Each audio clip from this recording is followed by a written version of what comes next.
Pria ini adalah orang yang paling pelit di dunia. Setiap kali belanja ke supermarket, ia hanya membeli barang paling murah atau yang sudah hampir kedaluarsa. Di kasir, ia selalu mengeluarkan setumpuk kupon dan akhirnya hanya membayar 85 sen.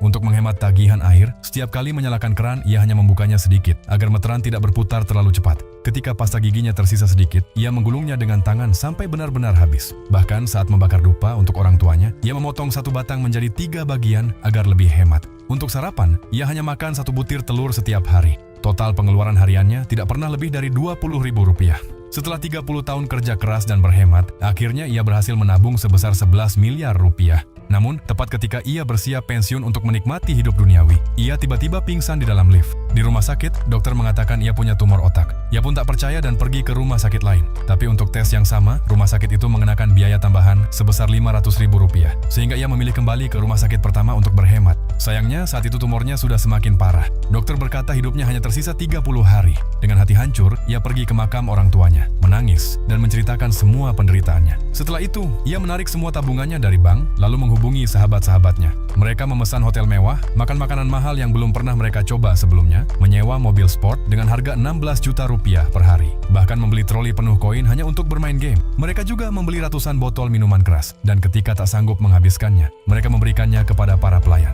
Pria itu bahkan pergi ke pemakaman untuk memilih tempat kuburan terbesar untuk dirinya sendiri, serta membeli uang kertas palsu senilai 1,6 miliar rupiah untuk dibakar. Sebelum ajal menjemput, ia juga memesan riasan jenazah profesional supaya semuanya sudah siap. Namun, di hari terakhir hidupnya, ia pulang ke rumah dan tanpa sengaja memakan sosis yang sudah kedaluarsa. Tak lama kemudian, ia jatuh pingsan. Teman-temannya mengira ajalnya sudah dekat dan segera membawanya ke rumah sakit. Saat sadar, dokter mengatakan ada kesalahan hasil pemeriksaan. Ternyata, ia sama sekali tidak punya tumor otak. Ia hanya keracunan makanan karena sering memakan makanan basi. Mendengar hal itu, ia pun menangis. Semua tabungan seumur hidupnya sudah habis dalam hitungan hari. Jadi, apakah kamu mau menghemat uang seperti orang kocak?